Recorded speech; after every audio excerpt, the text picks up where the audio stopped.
Hello Sagittarius, this is Inspire 2016 with your weekly tarot reading for the week commencing the 18th of November until the 25th of November 2024. The first card for you is representing, how do you feel about yourself? Your card is the Nine of Pentacles. You have worked hard to get here, so now, sit back and relax and enjoy some of life's luxuries. You deserve it. Do not be afraid to splurge, indulge or pamper yourself, particularly if it is as a reward for all of your hard work. Treat yourself to a special occasion, to simply celebrate the journey you have been on to achieve your goals and to re-energize yourself for the next phase. You are close to reaching completion, so acknowledge this and then prepare for what will come after. Sometimes, however, the Nine of Pentacles can indicate that you are close to reaching your goal, but you have not yet made it.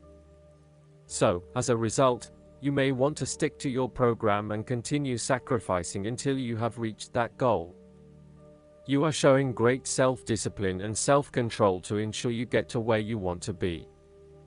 Whilst the Suit of Pentacles typically focuses on material wealth and gain, the Nine of Pentacles also suggests that you are in harmony with the nature that is around you.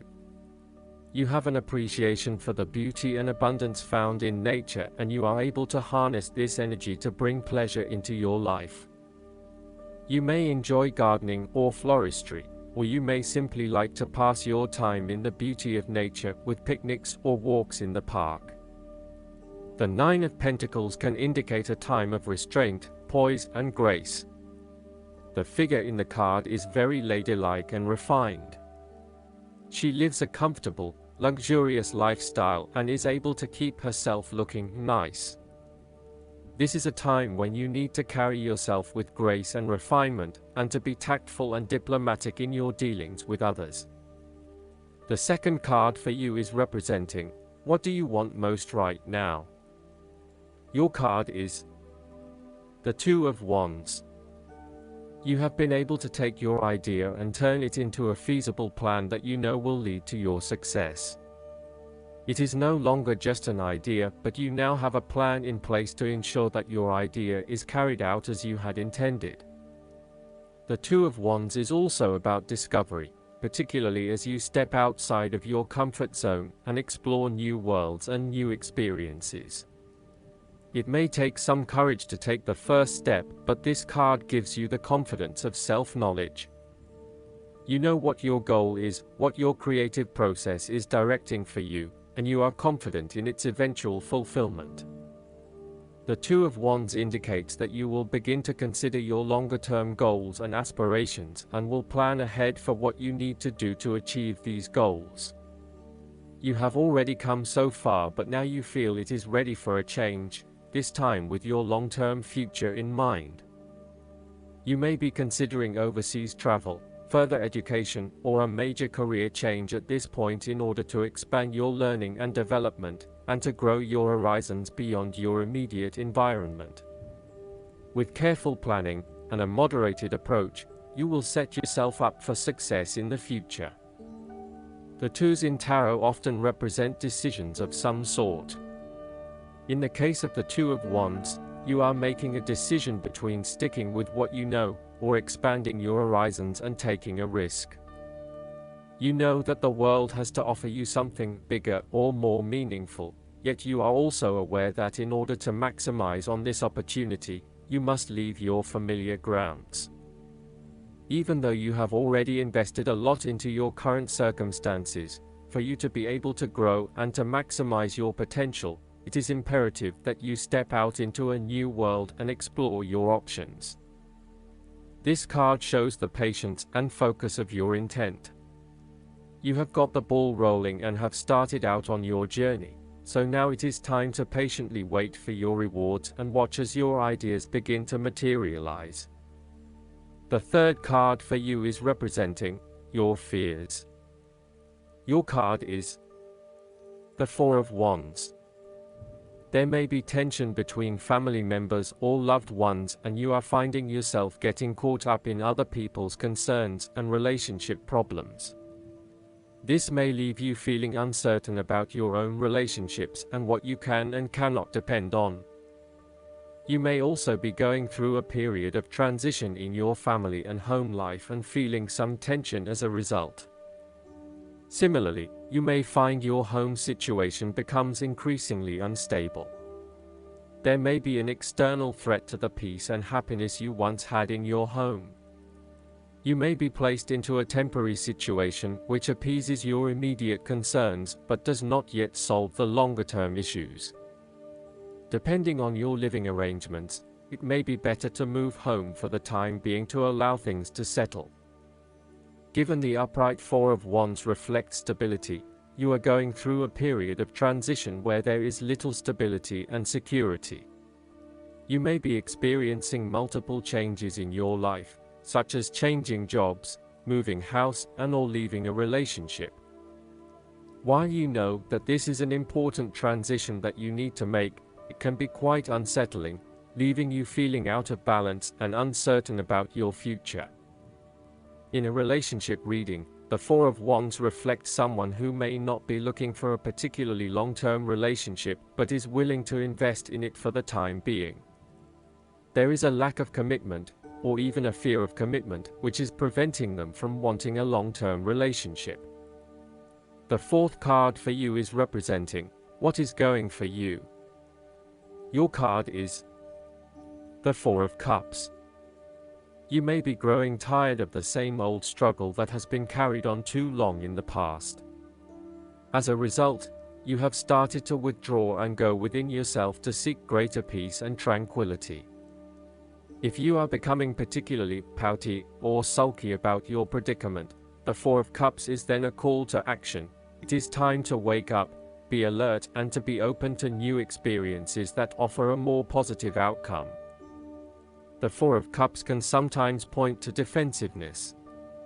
This can be noticed in the body language displayed in the crossed arms and legs of the man on the card. He chooses to ignore the possibility of what the cup has to offer. Possibly he has been hurt emotionally before, as this is the Suit of Cups, and he is fearful to expose himself to that again, hence he is closing himself off to this opportunity. Consider what opportunities you are ignoring or declining, and ask yourself whether this is because you truly believe you would not benefit from it, or whether this is because you are fearful of what may follow. Be mindful of any defensiveness in your responses and reactions. At its worst, the Four of Cups is a stubborn, ungrateful, and self-absorbed card. Whether you are off in your own little world, depressed, selfish, afraid to reach out, or are nursing wounds from a bad relationship, the isolation in your world is self-imposed. You may be only concerned with your own troubles and problems, neglecting the needs of others. Be mindful that your detachment from being part of the world is becoming an issue. Remember, there is always an opportunity for you to reconnect with the world around you.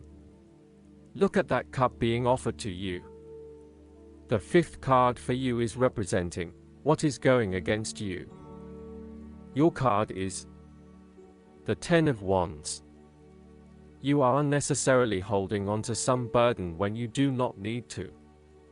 If you are feeling weighed down by your present circumstances, look at different ways you can lighten the load. Can you delegate certain tasks and responsibilities? Are you worrying about matters that do not concern you or cannot be changed? Do not become a martyr and take on more than you can realistically handle. If you are going through a challenging time, then the Ten of Wands indicates that this time will soon pass and you will feel less of a burden weighing on your shoulders. You may be actively identifying those activities that do not bring you any value in your life, and you are starting to release yourself from these unnecessary responsibilities. You may even be going through a purging process, clearing out old clothes and selling old furniture, in order to declutter and simplify your life. You will benefit from better organization and prioritization at this time. Sometimes, the Ten of Wands indicates that you are avoiding responsibility and making it even more difficult for others who must take on your share. Thus, the saying, "You have made your bed, now lie in it," is very appropriate for this card. The last card for you is representing the likely outcome that you may have. Your card is the Five of Wands. You need a positive environment where you can test your ideas and have them challenged and improved by others. You may benefit by establishing a working group, committee, or mastermind group with other individuals who bring varying perspectives and experiences. Be open to this type of conflict and discussion as a positive contribution to improving the quality of your ideas and actions. The Five of Wands often points to competition where you are up against a number of people of similar quality or experience as you. You may not be used to having to compete with others just yet, as you have built your success on your own, but now it is time to truly experience what competition really means and requires. It is like the top student who excels at university, only to enter the workforce with a number of other high-performing individuals and is forced to compete for the top spot. Where there is competition, respect your opponent but stand up for your point of view.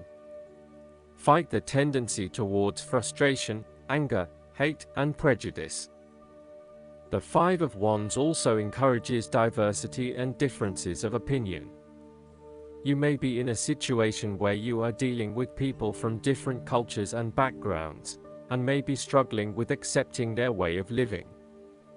Know that each person has something unique to bring to the table and that you will actually benefit by learning more about them and what they have to offer. Last but not least, the guidance card for you is the Focus. Think about what you want, not what you don't want. Guard your thoughts carefully, because they create your experiences. Sometimes it seems that our thoughts choose us, but this is never the case. We always choose our thoughts, every moment. Our thoughts always have an effect, and there are no neutral thoughts. 1/2 second before you hold a thought, you decide to hold it. So, with practice, you can learn to monitor and alter your thoughts. This is the equivalent of putting your hands on the steering wheel of your life. You may believe that your concentration abilities are impaired, yet the infallible mind of God is within your own mind. You can experience remarkable feats of concentration by affirming, "I am now able to focus my mind at will. I hold only loving thoughts, and my angels act as my gatekeepers in establishing a steady stream of thoughts of love." I hope that you enjoy everything, and if you like the reading, just please click subscribe and you will get instant notifications every time we publish a new video right to your YouTube. Thanks.